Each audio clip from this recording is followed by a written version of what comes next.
All right, Classic FM 94.3 Abuja, the station that plays every song you know. My name is Faith. Welcome to NAS in Focus, where we get to talk about issues going on in the National Assembly and, of course, general issues that are happening in the country as well. Usually, we try to get, a guest, distinguished lawmaker, or an honorable member of the Federal House of Representatives to help us look into these issues and help us make them clearer. And today is no different. I have in the studio the minority leader in the Senate, distinguished Senator Enyinnaya Abaribe, who represents Abia South. Welcome to the show, sir. Thank you very much. I'm very, very glad to be here. Yes, because it has been a while, so glad to have you here, sir. Yes, of course. Yes. Okay, so we're going to start off. I mean, there's so many issues bedeviling the country as a whole in general, and a number of those issues the Senate is looking at. And you, as the head of the opposition in the Senate, have been very, very vocal on some of these issues. So we'll start looking at a number of them. First off, there is the issue of the NDDC. I want to start from there because you are also representing an NDDC state, which is Abia State. Yes, of course. So let's talk about your thoughts on all of these happenings going on in the NDDC, whether you're talking about, the hearing, the investigation into all of the monies being spent.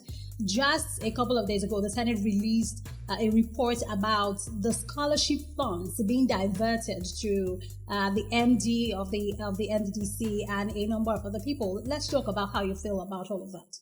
Well, I don't think there's anybody from the Niger Delta, of which Abia State is one, and of which the senatorial zone that I represent actually is the oil part of Abia. Okay. We will say people who are supposed to benefit from this. And so whatever is going on there that we can see is just a tragedy. I can say this because, listen, just to go from Obey, where NDDC has the NDDC office, Okibe, you cannot go eastwards from there along a road that was given by NDDC as a contract to CCC Construction, a Chinese company, more than 10 years now. You can't drive on that highway inside the Niger, and it's incredible. And how much? Just ₦1 billion just to wrap it up, to connect it to Iwukem, which is in Akwa Ibom, and then of course you can now have a free ride all the way down to Uyo and Ikorekwene and so forth. And so that's just a little tip of the iceberg here. And of course, some time ago, a short while, we were told that NDDC had 600 and something projects that they said they had inside Abia State. And most of them not done, but money being paid. My own job, and I've also sat on the floor of the Senate and who said it. If anybody was given any money, if anybody got any contract and never did it, fish them out and punish them. Because the bane of this country is the fact that people commit heinous crimes and get away with it. And so everybody now feels that they have to continue doing that. NDDC is just a crying shame. How we say that. Let's talk about this because you remember that during the hearing at the House, the Minister for the Niger Delta Affairs, Senator Godswill Akpabio, he actually said that some lawmakers got contracts. And, one of the names that he mentioned was a senator, Senator Kalu, saying that, he got contracts as well. I mean, he has come out to rebuff it and say that I only facilitated. I didn't get money. Even the contractors have not been paid. But how do you feel about, those allegations that were made? Do you think that there is any merit at all to that allegation? Well, I think that once there are allegations, then you investigate it. I mean, we put projects in the budget for NDDC for our zone where the oil comes from, and it's not done. It's not even looked at. And so we now come and hear this, oh, some monies were given, oh, you paid me part payment, or I mean, it's very bad. In fact, I've had a couple of people call me and say to me, how come you, Senator Carlo, put projects and you did it? And I said, no, just look at the budget. The point really is that NDDC never followed their budget. We will do a budget, we will finish, we will pass it, and then that is the end that you hear about it. The next thing that you hear is all these things that are not coming out now. You're saying emergency projects and all that. Of course, those ones are not in the budget. Let me ask you this. You say that Yes. you put things in the budget and they do not do it, and they get access to the money still. Yeah. How many years has this been going on, and why do you keep approving budgets when they cannot even defend the project of the former budget? The primary purpose of a lawmaker in terms of getting things is through an appropriation, and that it is through a budget. That is the legal way.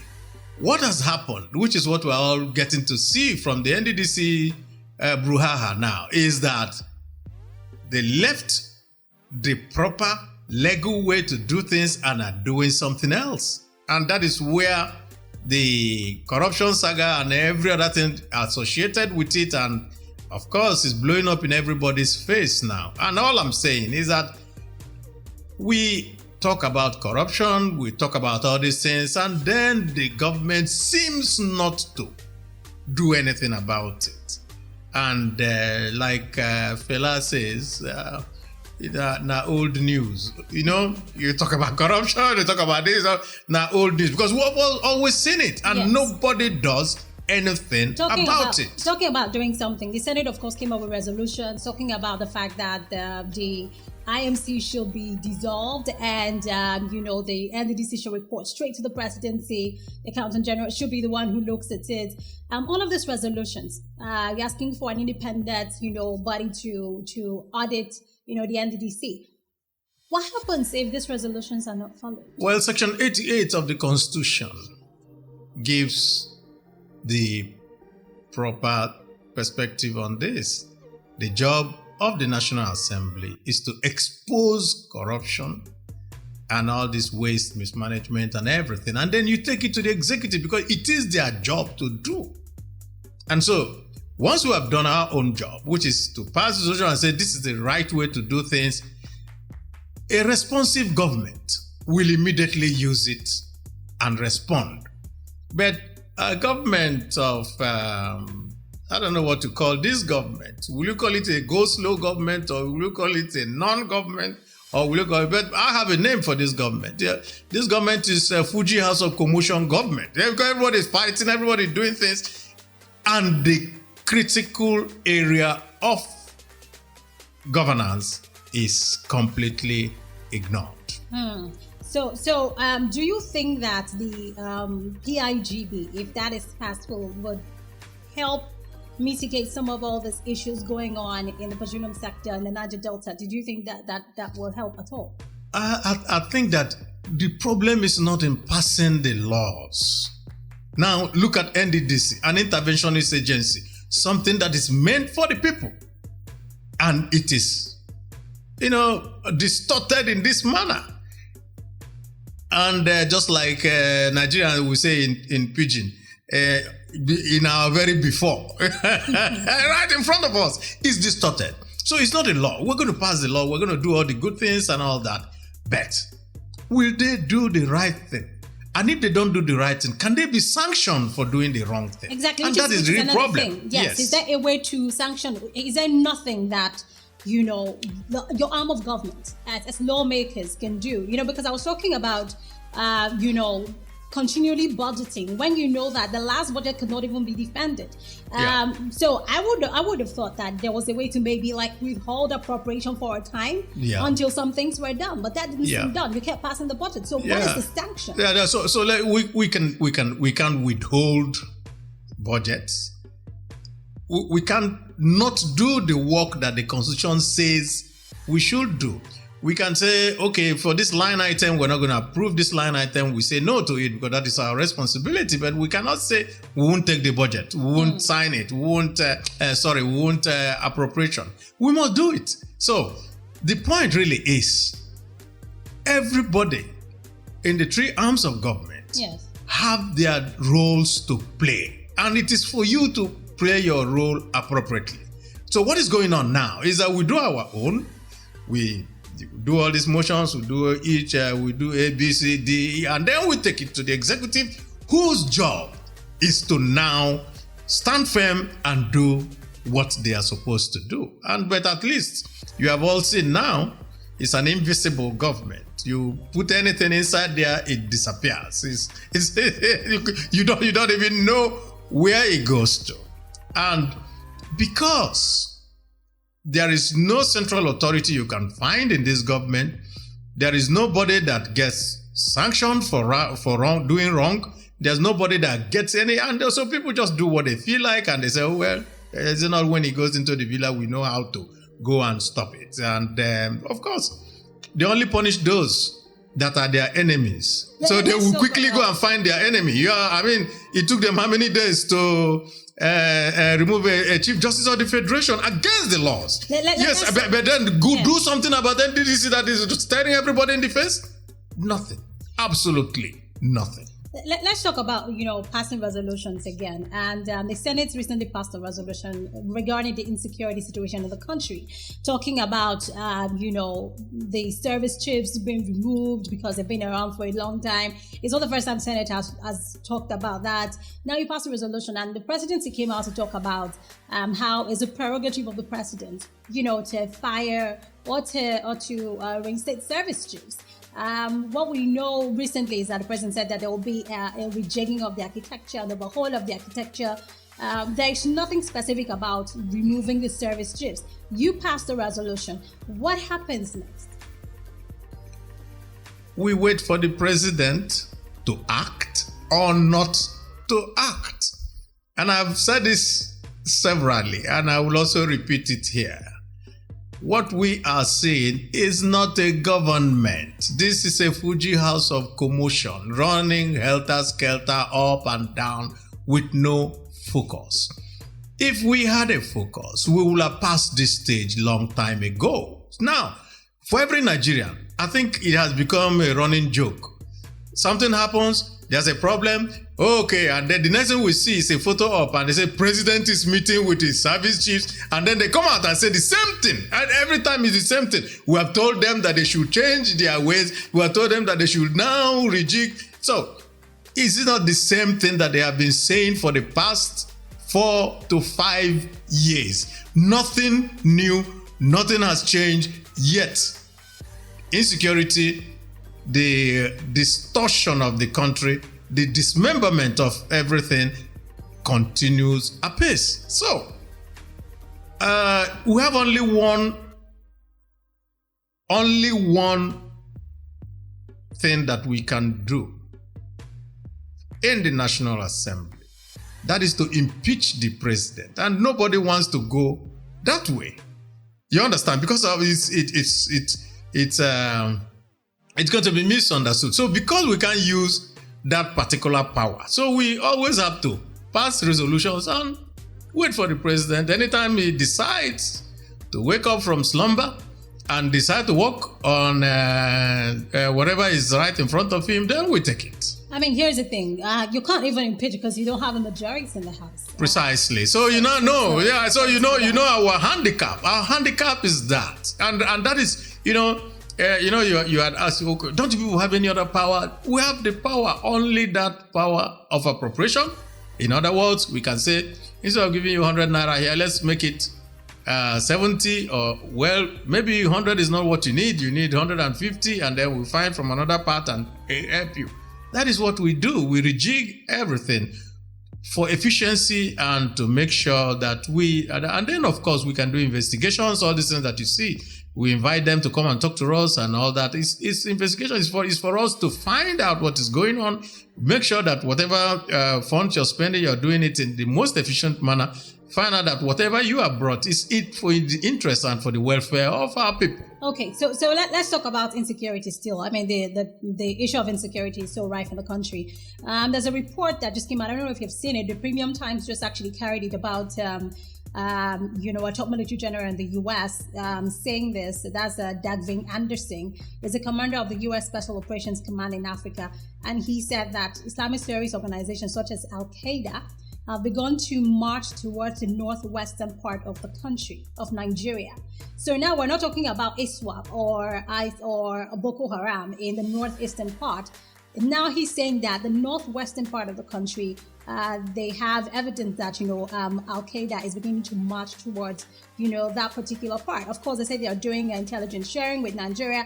But one of the things I pointed out is that Nigeria has to lead the way in the fight against terrorism, because no nation can come in and fix that for Nigeria. I don't know if you've seen this report about. Yes, I've seen the report, and I'm very worried, just like every other Nigerian is worried.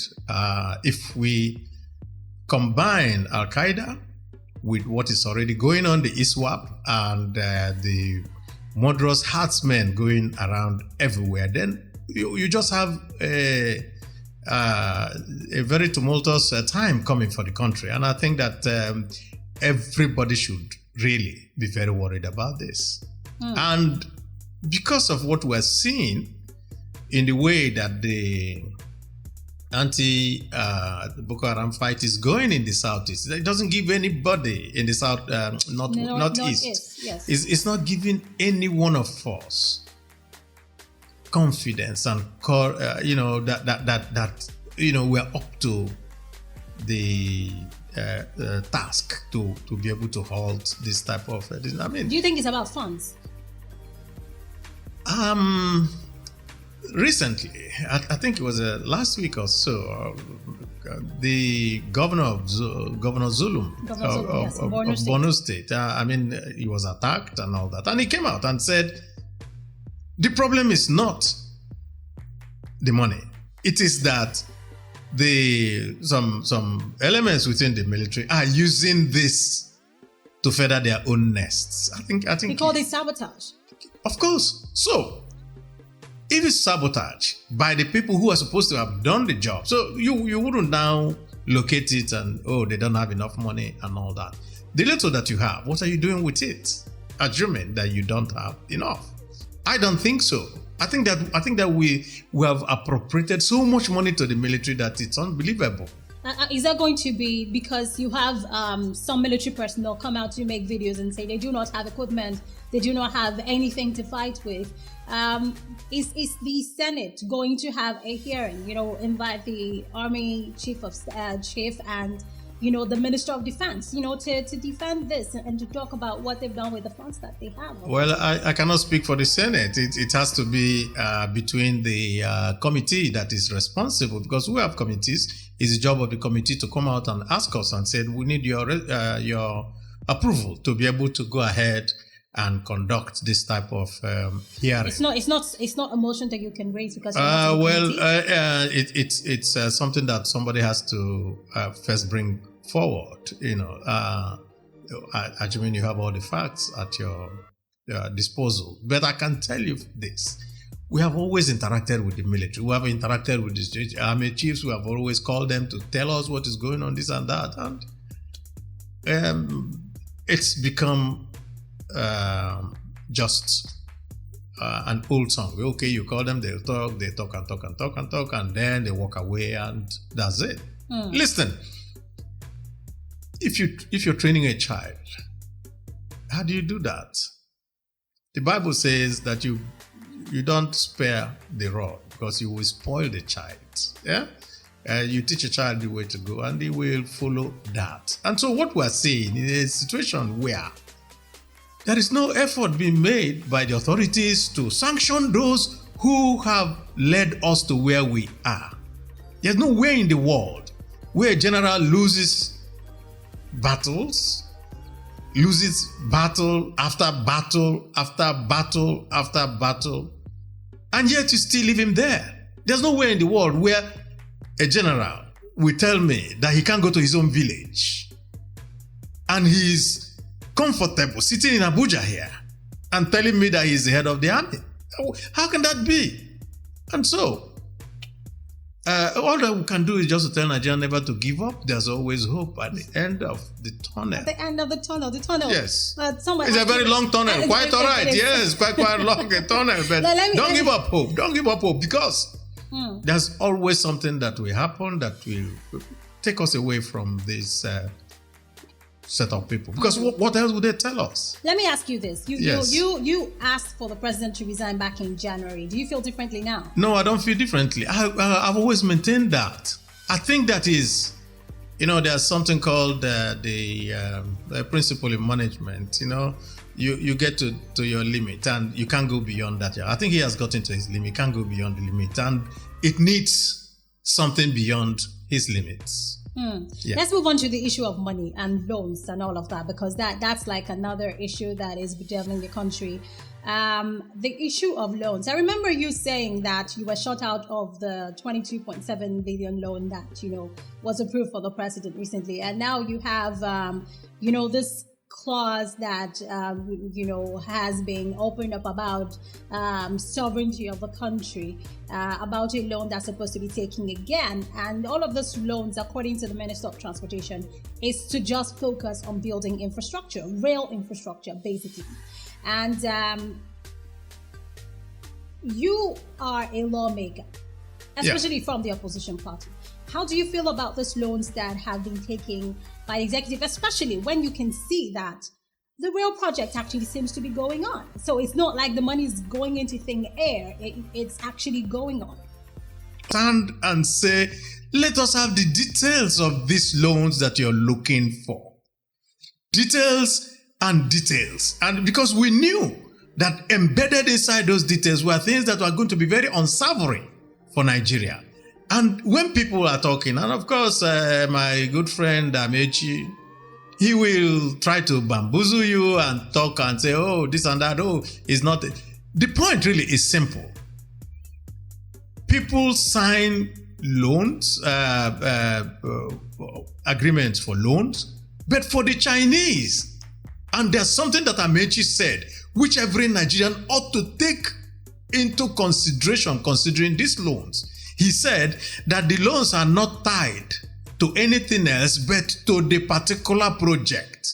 In other words, what Amechi has told us, is that the loans you're taking for rail is tied to the rail. Fine. If you default, then the Chinese come in here and take over the rail. It becomes theirs in order for them to get their money. That is what we're talking about. And everybody, Nigerians don't understand. And he said, no, he doesn't. It's not sovereign grant. No, we're not saying that you're going to do this. What we're saying is this. Because we're taking a loan for the Mambila power project in Mambila to be paid for by the Chinese. If we are unable and we default, then the Chinese come in here and take over Mambila that it is theirs. And I challenge Amechi to bring that the detail concerning this, and you will see it written there. That's how it happened in Zambia, that they are taking over their ports. That's how it happened in Sri Lanka and all those places, that the Chinese took over all those their assets. And we're saying, can you think of Nigeria sitting here? Because part of that loan is going to NTA for some kind of refurbishment and all that, and which we said this was unnecessary because I'm here in your studio. NTA doesn't need anybody bringing them loan to say that they are going to build their studio. So what it now means is simple. We can pay, and then the Chinese are running NTA. And if you say no, they say, yes, you signed it. This is the agreement. And so when people are complaining, don't think that it is because we just don't want it. The problem that I have with my very good friend Amechi is that just like other members of this government, they are now the citizens of Nigeria. We are not. The rest of us are not citizens. So we don't deserve to know anything. Details. Yes. Let me follow up on this. I mean, that of the let's focus on that of the rail for a minute. We'll still talk about the NTA later. Let's talk about the one for the rail for a minute. We do not have real infrastructure, right? At the end of the day, we need this to happen. A couple of of those projects were actually started, by your party when your party was in power. Yes. So. And some loans were also taken by the administration then. Yes. We need to actually have infrastructure. If the loans are taken to build this infrastructure and you can see it actually being built. Yes. Is that a problem? It's not a problem. We have never said that taking loans are not a problem. First, let's look at the rail line that you're concentrating on. We have two railway corridors that were done by the British. First is the Eastern Corridor, which is from Port Harcourt to Maiduguri. And then the Western Corridor, which is from Ibadan all the way down to Kano. And when we're taking a loan, and we now said, what about the Eastern Corridor? The Southeast, those are the people that actually engage in a lot of trading. Why are you ignoring that side and doing everything from the Western Corridor? So if you want to take, why don't you take for both? And they said, no. Now they're taking from the Western Corridor and then they're adding new rail lines going from Daura to Maradi in Niger State. All those type of things. So, and we said, no.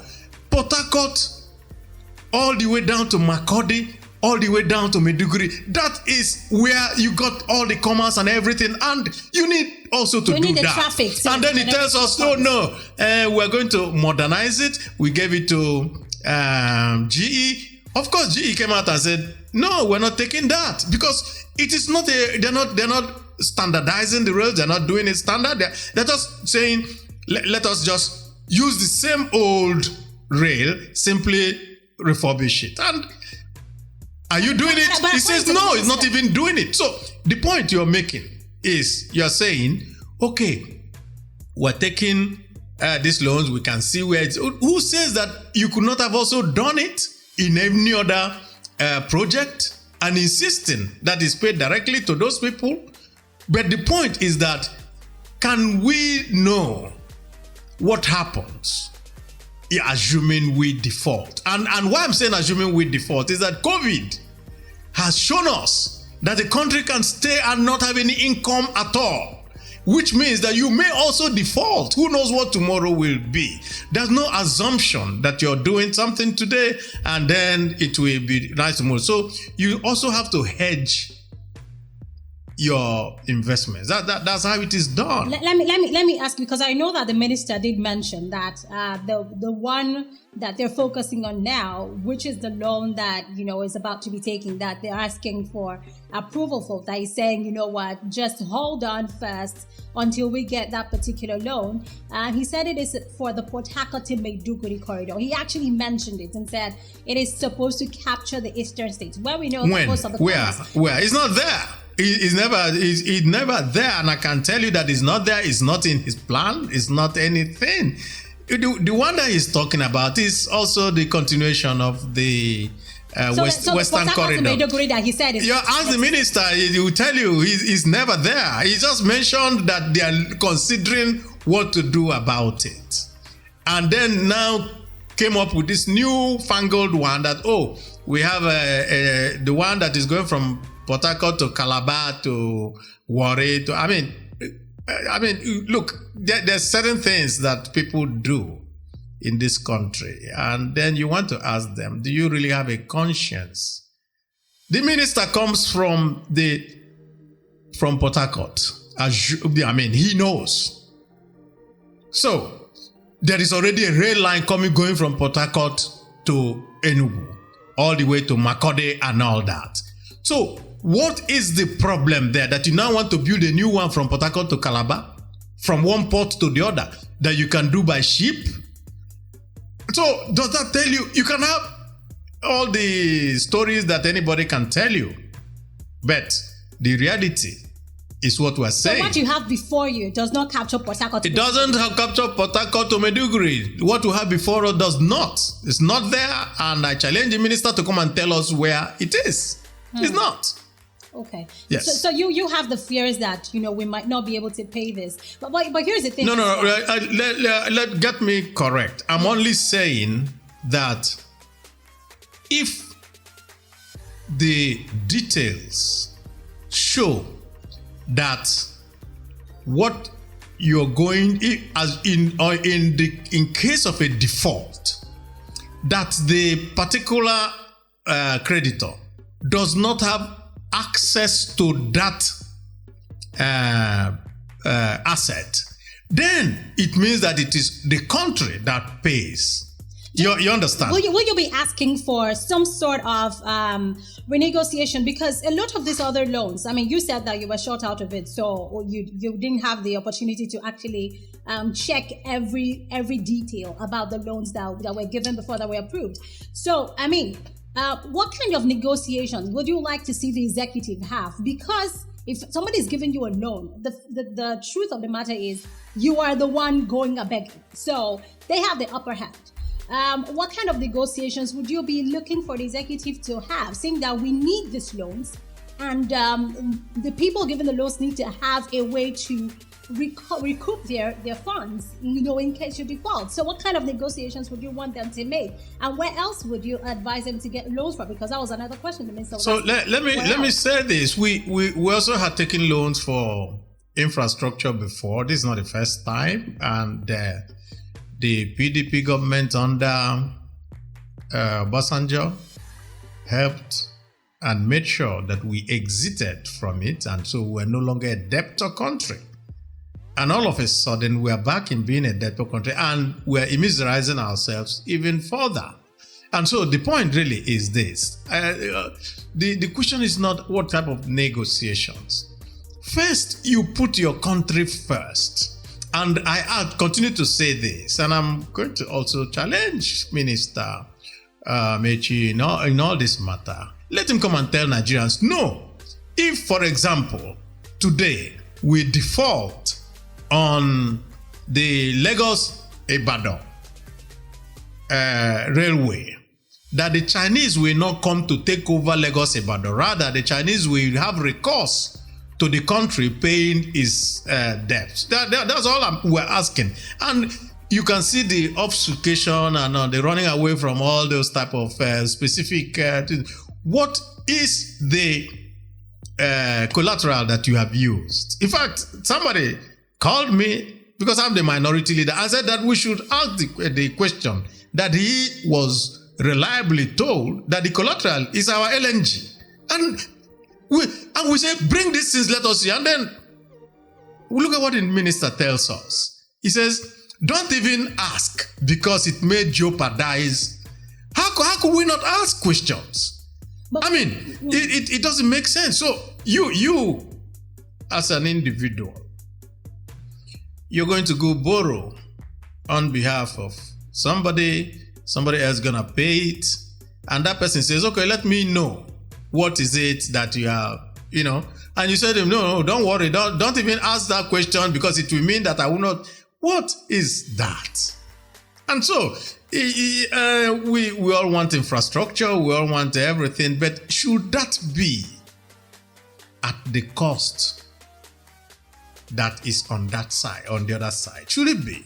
Let me ask you this. Yes. The loans that we're taking, even before the 22.7 billion that you said you were short out of, when you didn't want that, you wanted to come the fine details, and you were not allowed as the opposition to do that, you had to walk away. The loans that we're taking, even before then, did you use a fine-tooth comb to go through the details? Yes, we did. Do you know we did. That none of these things were giving us collateral? No, the loans that were given before, or were taken before, when Konjiwa and all those other people were there, we always had the details. Look, these loans that you say this administration has not given you any details on any loans they're taking? Yeah. Do you know what happened with this particular 22.7? It was brought in the 8th Senate. And the 8th Senate said, okay, let us have the details and all that. They couldn't do it. And so they left away. So this thing spent another 4 years before they now came back with it in this 9th seen it. So it's not a new thing. And everything has always been the same. Why are you running away from letting us have the details? And a minister will tell you, don't even ask that question. It's so annoying and it's so condescending for somebody to say, don't even bother to ask that question because you don't want these people to give us. So the people themselves who are giving you the loan, don't they have the details? You understand me? So maybe because the details are so favorable to them, and they're willing, in the midst of all this pandemic and nobody has money anywhere to give you, knowing that maybe they have you in a vice lock somewhere. He did say that, according to the minister, he said that they have an escrow account where, they have, they're already putting up money to be able to pay. The problem is not the money. We're just saying, what are the collaterals that you have used for the loan? Simple. Do you want to check on that account as well, or you don't think it's important? No, look, it is standard practice. You have an escrow account, you pay your own counterpart funding, and then they bring their own, and then they pay from that into the contractor. And of course, go check. When we ask questions, I mean, what is the cost of a kilometer of that road, of that rail? What is the cost of a kilometer? Assuming that everything is upfront and very, very transparent. We don't know. I mean, he was saying, and I'm going to go back to what the minister said, that's the Minister for Transportation.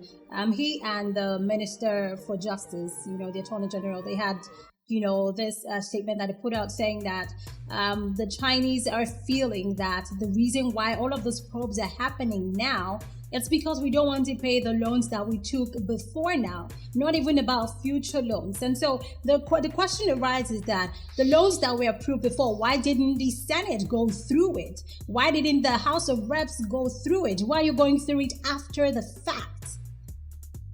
I do not understand what we're probing. Is it the ones that had been taken earlier?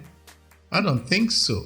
So you're probing the one that will be taken, not the ones that were taken before? Yes, I don't think that anybody is going backward to say what happened before. Of course, you can go backwards to ask what happened before if somebody is able to come up with evidence of some sharp practices or something. That is part of our responsibility to look at. So they look. I think that there's something wrong somewhere.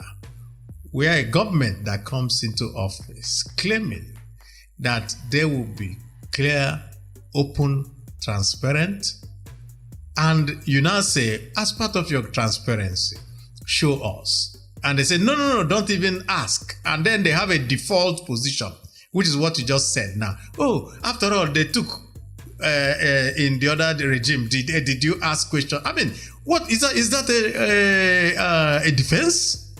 Is that a defense that somebody will say, oh, after all they took, you didn't ask?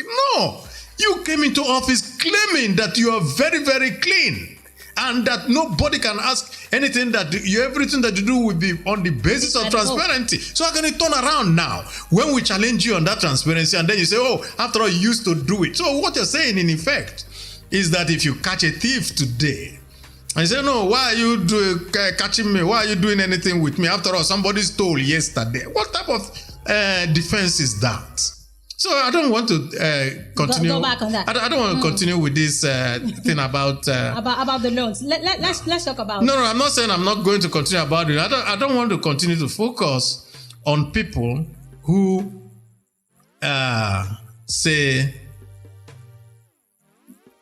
I am Mr. A and I call you Mr. A. Say, no, don't call me Mr. A. I'm now Mr. B. I mean, how can we have this set of people claiming to be our political leadership in this country? Let me ask you this, because we have a number of questions to go through so that we can quickly wrap this up. I want to ask you about the Railway Act. There have been some people who have come up to say, you know what?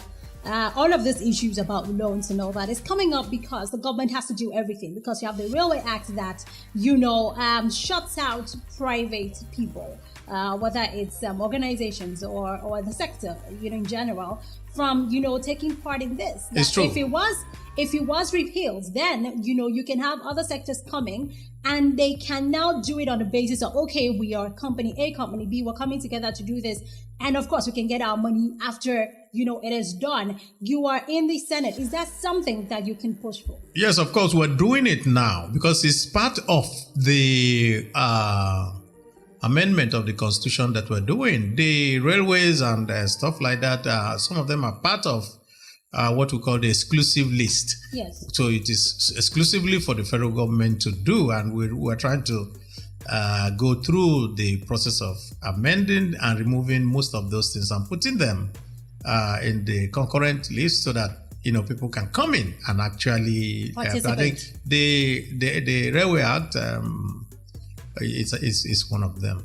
It's one of them. So we can look forward to conversations. Yeah, I think there's already an ongoing work being done on it. Yes. Okay, fantastic. Let's talk about let's move on to politics. In specific. I thought we were talking politics. What have we been talking all along? We're talking governance and politics. Now let's focus on the politics of it, and that is going to the issue of Edo State, Ondo State. Elections are coming up soon. Your party has had some interesting stuff going on, especially when you talk about Edo State. Now, of course, you have INEC being very wary of the idea of violence propagated by the two major political parties. In Edo State, the recent news is that, the 14 lawmakers from last year that were not sworn in, they have been inaugurated. They have now impeached the speaker and the deputy speaker. The former deputy speaker was impeached by the House just a couple of days ago, and now this has happened again. So there's a takeover. It's all sort of things going on in that state. Your party and the party in power and the APC in power on the federal level has had this back and forth. At the end of the day, what should the people in Edo State look forward to? Aside being used as, just back and forth, motion for the two biggest. You said the 14 lawmakers have been inaugurated where? Oh, the news. They just carried it. And well, so I mean, we also have a responsibility to also propagate proper and information that is to the general and in conformity with the law. Now, what does the law say? What does the Constitution say? The governor will have to issue a proclamation, and when that proclamation is issued, then you constitute the House. So somebody cannot wake up and say, I have constituted myself. You want some group of people to wake up and say they have constituted themselves into something and that they have impeached President Buhari? That's anarchy. So a party that promotes anarchy in this manner, that is the APC, and going on to do it in Edo State with a discredited person who was their former chairman. And we're all sitting down here and we're thinking that, this is a laughing matter. It's not a laughing matter. This is a matter that can bring down a government. And we are just, the point really is this. There is no debt that we have not sunk to under this government. No debt. This could never have happened under a PDP government. There's an authority. And they will tell you, don't try that nonsense. When some people tried to remove a governor under PDP, the government came out and said, no, you can't do that. You can't just hold a governor hostage and tell him he should write a letter of resignation. That cannot happen. That's not what the law says. And so, what does the law say? Then a few people wake up and now say, we have inaugurated ourselves, we have impeached. And we are sitting down here and we're looking at it. And of course, I don't blame this government. And I've said it before in this program. I said a government that can wake up and remove a chief justice illegally, he can try anything. And that's what they're doing. The point really, and I continue to tell and I say it very categorically, Nigerians need to be very careful. This government is going to sink this country. Let me ask you this, because another thing that I did say, which was the second part of my question, yes, is that there is that fear of violence that INEC has pointed out with the two biggest political parties, which includes your party as well. Yes. So, is your party going to abide by the rules and not propagate violence? So I will tell you this. I was in Edo State. I was among those who were attacked by the APC hoodlums. You were attacked? Yes, on the palace of the Oba of Benin. They were APC people. They were brought there. They continued shouting. And once we went to the rally, eventually, what the governor said, please don't respond. Don't respond. Don't put violence for violence. So it's APC that is. So you're saying you're saying PDP has no PDP don't have anything to do with violence. How do we? We know the people who do it. And they continue to claim and shout and scream that they are going to do it, and because that they have the federal might behind them. But the governor, both the governor, yes, and Wike, and I think Tambuwal, they were there and pleading and saying to the head of state, General Buhari, and said to him, please let us have peace here. And he can do it. All he has to do is to tell them, I don't want this nonsense going on here. The IG and every other person will come and do the right thing. But the point is that somebody's keeping quiet and all this is going on. Your party has also been accused of propagating violence. You're saying there's no truth. How can our party be accused of propagating violence? We are not the people who have the we don't have the federal might. The federal might. It's coming from outside. Otherwise, they will have arrested all those people. 40 people wake up and say that they want to go, and they will have arrested them, and they will have been cooling their heels in a police station somewhere today. Because they're going against the constitution and trying to introduce anarchy into the state. So you can turn around and say it is PDP. How? It's not. You are saying that you are not part of it. Okay. We say we're not part of it. PDP is not part of the violence that they are doing in Edo, and not part of the violence. In fact, they had a video of the candidate for APC meeting with hoodlums and telling them what to do.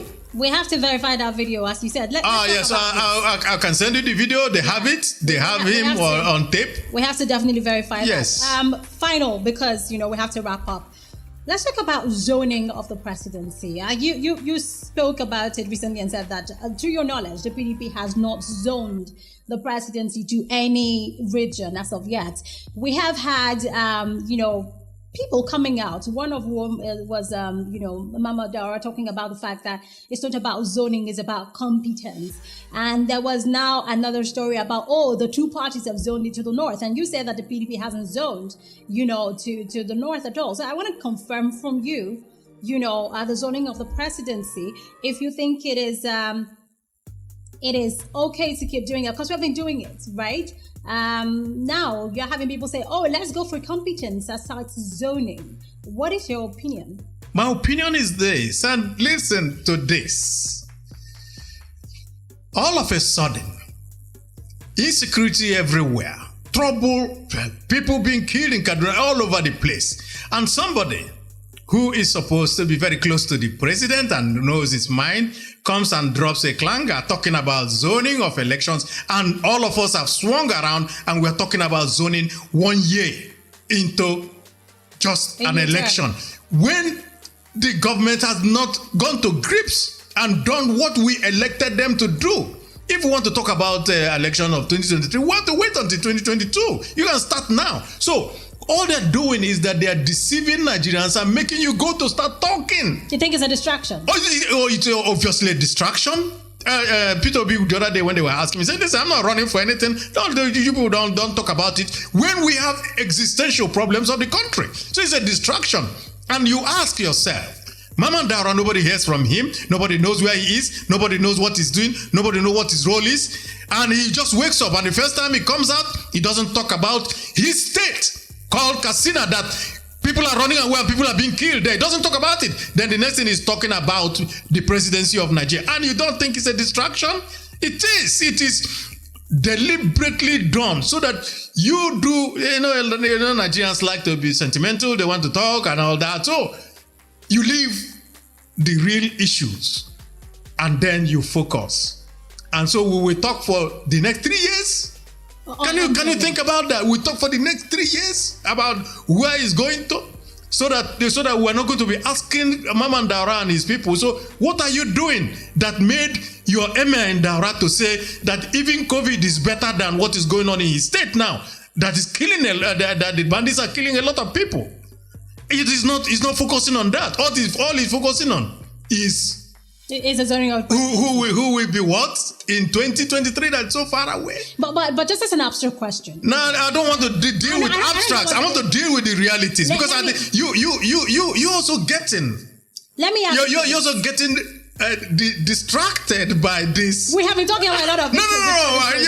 So let us talk about I'm a journalist. the poor people. Let's talk about how are they going to deal with the problems that are confronting all of us. How are they going to do with that? So I even heard that yesterday that fuel is going down. Going up to 157, and very soon we get to 170 a liter. It is 145. Let me just let me ask you this, because I know that you're saying it's a distraction. I get it, right? But we have been talking about a lot of issues before this, so this is just to wrap it all up. And this is to focus me on somewhere that I don't want to be focused on. No. That's not it, sir. At the end of the day, I have to ask you the questions that go ahead. Concerns people. The reason why I brought up the zoning issue is this, because every 4 years we have this issue.